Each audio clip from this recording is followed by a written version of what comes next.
चंद्रयान-3 का विक्रम लैंडर जब से चांद की सतह पर लैंडिंग किया है, तब से लेकर अब तक चांद की दुनिया के भयानक खुलासे कर रहा है। लैंडिंग के बाद चंद्रयान-3 ने भेजी चांद की पहली वीडियो और तस्वीर। दिखा चांद के दक्षिणी ध्रुव का ऐसा खौफनाक मंजर। अगले 14 दिनों तक चांद पर घूमते हुए चंद्रयान करने वाला है बड़ा कमाल। इसरो का यह मेगा प्लान देखकर दुनिया भर की स्पेस एजेंसीज हैरान हो गई है। दोस्तों, चांद की कक्षा में पहुंचने से लेकर आज तक इसरो के चंद्रयान-3 ने हर रोज लगभग नई तस्वीरें और वीडियो भेजा है। और क्या आप जानते हैं कि रूस का लूना 25 जिस दिन क्रैश कर गया, उस दिन भी लूना के स्थित की दुर्लभ तस्वीरें साझा की थीं, जिसमें चंद्रमा का वह फॉरसाइट दिख रहा था जिससे धरती पर बैठकर किसी भी टेलीस्कोप से नहीं देखा जा सकता। लेकिन इस वक्त की सबसे बड़ी खबर यह है कि चंद्रयान-3 चंद्रमा की सतह पर सफलतापूर्वक लैंड कर चुका है, जिसके तुरंत बाद उसने अपने अंदर लगे एडवांस हाई क्वालिटी कैमरा की मदद से चांद के दक्षिणी ध्रुव की पहली झलक कैप्चर कर ली है। और अगले 14 दिनों तक वह बड़े कमाल करने वाला है, जिसका खुलासा आज हम इस वीडियो में करेंगे। साथ ही आपको दिखाएंगे इस मिशन से जुड़ा वह पहलू जिसे देखकर इसरो के लिए आपकी इज्जत 10 गुना बढ़ जाएगी। तो देखिए इस वीडियो को अंत तक। दोस्तों, 14 जुलाई को पृथ्वी से चांद के लिए रवाना हुआ चंद्रयान-3 ने इतिहास रच दिया है, जब उसने 23 अगस्त की शाम चांद के साउथ पोल पर लैंडिंग किया, जहां आज तक दुनिया का कोई देश नहीं पहुंच पाया। चंद्रमा आज भी अपने अंदर अनेक ऐसे रहस्य समेटे हुए हैं, इसलिए दुनिया भर के वैज्ञानिक इसमें काफी रुचि दिखाते हैं। इसी बीच इसरो की तरफ से बहुत ही बड़ी गुड न्यूज आ रही है कि चांद पर लैंडिंग के बाद चंद्रयान-3 के विक्रम लैंडर की कंडीशन बिल्कुल ठीक है और इसलिए चंद्रमा पर रिसर्च करने के लिए अपने प्रज्ञान रोवर को चांद की सतह पर खुला छोड़ दिया है। और ये रोबोट अगले 14 दिनों तक चांद के बहुत बड़े खुलासे करने वाला है। वहीं विक्रम लैंडर के एडवांस कैमराज ने चांद पर अपनी लैंडिंग साइट की सबसे ताज़ा तस्वीरें भेजी हैं। इन लेटेस्ट फोटोज में सूरज की रोशनी को रिफ्लेक्ट करके चमक रही चांद की खूबसूरत सतह को साफ साफ देख सकते हैं।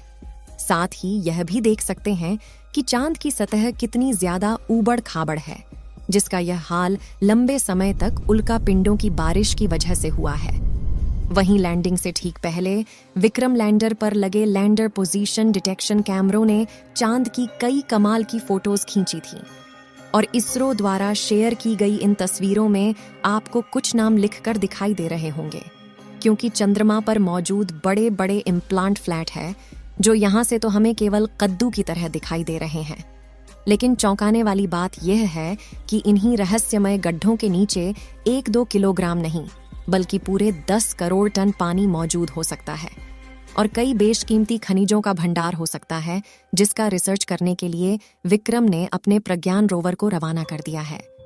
तो चंद्रयान-3 के रिसर्च मिशन के ऑब्जेक्टिव क्या है और ये अपने रिसर्च के दौरान चांद के किन किन रहस्यों से पर्दा उठाने वाला है, जिससे नासा और रूस को भी जलन होने लगी है। आइए जानते हैं दोस्तों।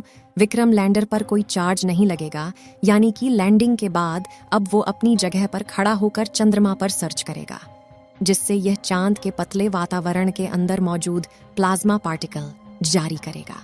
दिन और रात में चंद्रमा की सतह के बदलते तापमान की जांच करेगा, अपनी लैंडिंग साइट के आसपास आने वाले भूकंप की गति और तीव्रता की स्टडी करेगा और सतह के नीचे लेजर फेंककर सरफेस एलिमेंट्स की जांच करेगा, जिसके लिए इसके अंदर 4 पेलोड उपकरण लगाए गए हैं। जबकि चंद्रयान-3 का प्रज्ञान रोवर अपने टायर्स की मदद के चलते हुए चांद के दूर दराज इलाकों की तरफ रवाना हो चुका है और चलते चलते इसने इसरो को भी चांद का डेटा भेजना शुरू कर दिया है।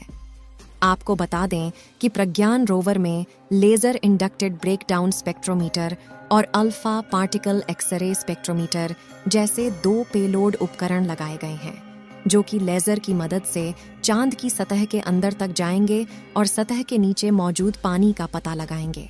साथ ही यह चांद की मिट्टी और चट्टानों में मौजूद मैग्नीशियम, एल्युमिनियम, क्रोमियम और सिलिकॉन जैसी कीमती खनिजों को भी खोज निकालेंगे और इस रहस्यों से पर्दा उठाएंगे कि आखिर जान के अंदर क्या छुपा हुआ है।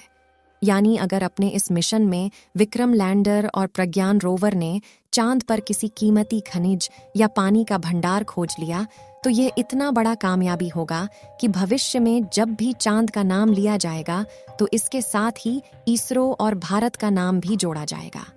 आपको बता दें कि रिसर्च मिशन चांद के वे लूनर दिन होते हैं जो कि पृथ्वी के 14 दिनों के बराबर हैं, जिसके बाद चंद्रयान 3 का विक्रम लैंडर और प्रज्ञान रोवर अपने आप निष्क्रिय हो जाएंगे और सदियों तक चांद की सतह पर खड़े होकर भारत के नाम का ठप्पा लगा देंगे। ऐसा इसीलिए क्योंकि इसरो ने वापस लाने का कोई प्लान नहीं बनाया है। वहीं इसे सिर्फ दिन के वक्त ही काम करने के लिए डिजाइन किया गया है, यानी 14 दिन के बाद जब विक्रम लैंडर की लैंडिंग साइट पर अगले 14 दिन के लिए रात होगी तब इसके सोलर पैनल चार्ज नहीं हो पाएंगे और धीरे धीरे इसके सभी उपकरण बंद हो जाएंगे। हालांकि यहाँ गौर करने वाली बात यह है कि इसरो के मिशन का सबसे महत्वपूर्ण लक्ष्य चांद की सतह पर सॉफ्ट लैंडिंग करना था। मगर ये सवाल आता है कि चांद पर लैंडिंग करना इतना मुश्किल क्यों है? क्यों 23 अगस्त का दिन इसरो के इतिहास का सबसे ऐतिहासिक दिन बन चुका है और क्यों इसरो की इस उपलब्धि से ब्रिटेन, चीन और रूस जलकर राख हो चुके हैं? दरअसल दोस्तों, चांद के दक्षिणी ध्रुव पर उतरना आसमान से तारे तोड़ने के समान है, क्योंकि चंद्रमा के दक्षिणी ध्रुव पर सूरज की रोशनी उतनी नहीं पहुंच पाती जितनी चांद के दूसरे हिस्सों पर पहुंचती है। इसी वजह से चांद के दक्षिणी ध्रुव पर चारों तरफ घनघोर अंधेरा रहता है। वहीं पृथ्वी से चंद्रमा के इस क्षेत्र की दूरी ज्यादा होने की वजह से लैंडिंग के दौरान कमांड सेंटर का लैंडर से संपर्क टूटने का खतरा बना रहता है। साथ ही चांद पर ऐसा कोई मजबूत वायुमंडल भी नहीं है जो लैंडिंग के दौरान घर्षण पैदा करके लैंडर की रफ्तार को कम कर सके। इसी वजह से चंद्रमा के इस हिस्से में लैंडिंग करना काफी चुनौतीपूर्ण रहता है। ऐसे में किसी भी स्पेसक्राफ्ट को चांद पर लैंड करवाने का एक ही तरीका मुमकिन है, जिसे चंद्रयान 3 के विक्रम लैंडर ने ही अपनाया था।